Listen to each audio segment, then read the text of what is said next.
Hello everybody, and welcome to my very first World of Warships Legends Spartans Honest First Looks. This, my friends, is... I'm gonna try. Germans, brace yourself, maybe get ready to chuckle a little bit. Everybody else, hold your keyboards, please. Hold the comments till the very end of the video. The Graf Spee. I'm gonna go with that. That's my best pronunciation attempt. Okay, hopefully that appeases everybody.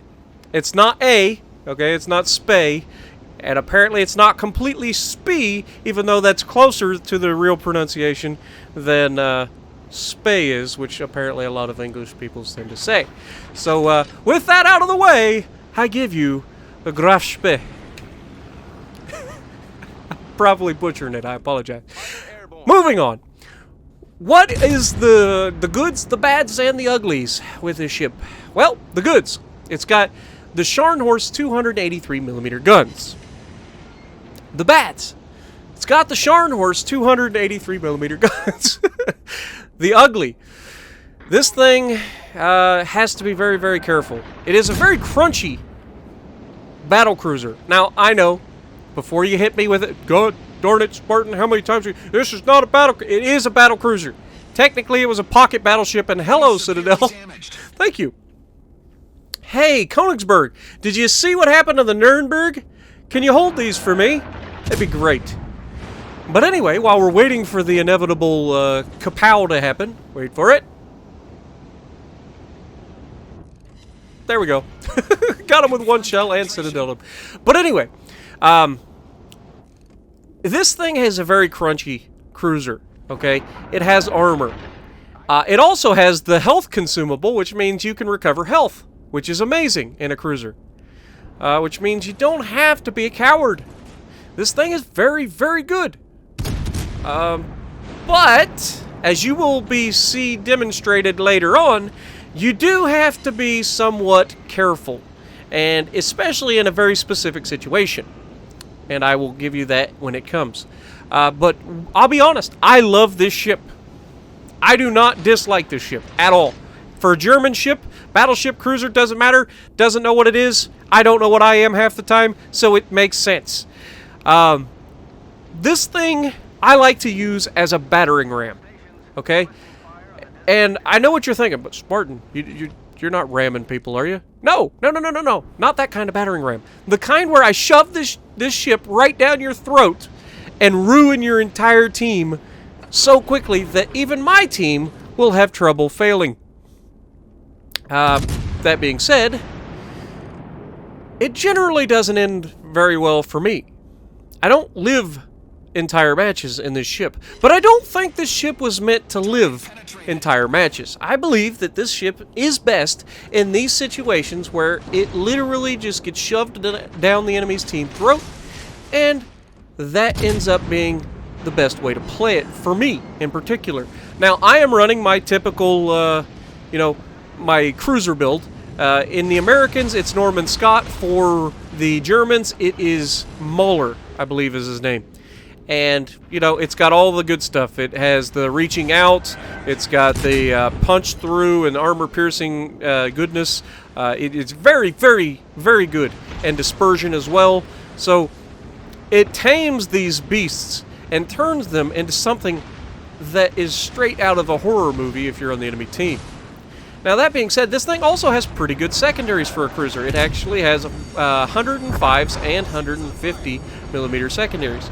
So it's very, very good for secondaries. So shoving this thing down people's throats is not a bad idea. And because you can recover health, any health that you lose doing it, you generally are okay with. But it is very, very easy to get overconfident with this ship, because it is so good at such a level of being crunchy and battle hardened, and then you have the ability to hit people so hard, and then you also have, and here's the fun part, 8-kilometer torps instead of 6. Thank you, Germans, for giving this thing 8-kilometer torps for a cruiser. That is nice. I say for a cruiser that's nice. I mean, it's nice to have that when you're in a cruiser. The battleships get 6-kilometer torps, so I was really hoping these wouldn't be 6 kilometers, and they are not. They are 8 kilometers, which is pretty much standard, which is nice. It gives you a little more flexibility. And I've torped many and many people with these, so they are very good torps. I also found that this thing is very good at killing Scharnhorsts. Very good, in fact. But there's a couple things that you need to know. Now, here's the best part about this particular ship. It's a Tier 5. Spartan, that don't make any sense. Why would it be best to be a Tier 5? Because you don't see Tier 7s. Unlike the Scharnhorst, which does see Tier 7s and has to deal with very thick armor. This thing's, the worst thing that you're ever going to meet is a Colorado or a Nagato. And we all know that those are very capable of getting pinned with armor piercing. As long as they're not being smart. But we're getting very close to the point at which I need to demonstrate. And by demonstrate, I mean I was incredibly stupid. And I've already learned this lesson prior to this video. And I did it anyway. So this ship, because it is crunchy, means that ships do not overpenetrate when they shoot you. Battleships can, but not always. So they will citadel you quite often. But 203mm cruisers ruin you. And I say ruin you for a reason. Yes, you can do extreme amounts of damage with your 286mm guns. But as you just saw demonstrated right there, that Pensacola just hit me for half of my health with one salvo. I don't need to point out what will happen if he hits me again. So we shoot back, and we get a citadel and take half of his health. Pretty solid, except he fires again before I do. So he was able to get me twice to me hitting him once. Now the good news is, I have inflicted some severe damage on the enemy team with citadels and all of that, getting 70,000 damage in pretty short order. And at this point, I look back and I start looking at my team and I'm like, guys, you guys want to get involved in the match? This is definitely a winnable match. There's a lot of low health ships out here that you can definitely finish off. And I wasn't being quite that nice about it, as you guys probably have heard in my streams. I was like, guys, what are you doing hiding behind mountains in full health battleships? You know, that sort of thing. But, especially considering that side of the map has been completely and utterly devastated for so long. Like, we already went through that side, came out the other side, and started engaging the cruisers on the other side. Now, that was my fault that I died to that Pensacola. I got overconfident. And this thing, like I said, when you're overconfident, you die. Because 203mm guns ruin you.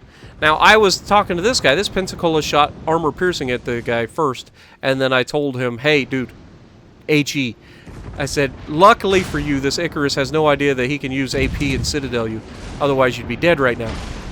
But he does load HE, and now we're just waiting for the rear guns to get around, and he should be able to finish the Icarus off, who decides a little too late to throw up his smoke screen, and, you know, down he goes. So now we have this Pensacola freed up. We have an Iron Duke that's full health. We also have another battleship that's full health. I want to say it's an Arizona. Yes, it is an Arizona. Right on cue, Spartan. Well done. Good videography right there. It's almost like you knew that was going to happen. I'm not that good, guys. You guys know this. But this Arizona feels some type of way about getting himself killed.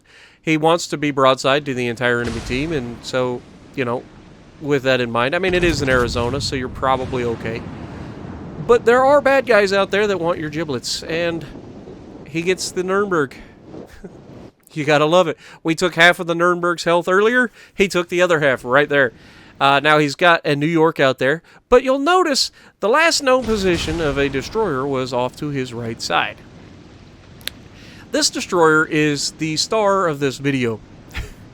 Not gonna lie. You guys are going to enjoy it. So, I don't know where these destroyers are when I'm the one getting torped. But, this Arizona is A, the luckiest, and B, the most absent-minded battleship captain I have ever seen. He's doing his job. He's shooting people. But you got to remember, there's people spotted behind you with torpedoes. So yeah. With that in mind, he's got the Pensacola. He's looking real hard to try to get rid of that Pensacola, but he is staying broadside on to a New York, and I can't see the other... Oh, it's a Fuso. And look, he literally just sailed right through an entire wall of torps and didn't take a single hit.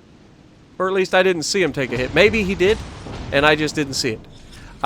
But at the time, I was like, oh my god, this guy is the luckiest battleship on the planet. And so at that point, I'm like, but not only is he lucky, but this Farragut, I mean, how do you screw that up? It's not every day you get to shoot people with torpedoes in a Farragut. Generally, Farragut is kind of limited to its guns because of its lack of torpedo range. And now the battleship is doing the unthinkable and bow tanking your torpedoes and coming straight for you. This is like heaven if you're in a Farragut. All you gotta do is launch a couple narrow spreads and this battleship disappears. Forever. He's not even shooting at the battleship. He's just sitting here launching his torpedoes, and this battleship's like, I got this, guys, don't worry. And what on earth was the Farragut doing sending wide spreads at this battleship from that far? So he gets him one time in the nose of his ship. And now he's in trouble because he's already taken one salvo, and we're about to be loaded with the second salvo. Also, I believe the Farragut gets torps on both sides of his ship, so he could literally just spin around and shoot the other way. I'm sure his other side is reloaded by now. But unfortunately, he doesn't think that far ahead, and the guns get loaded, and he dies. Making this comeback for my team, while unlikely, possible.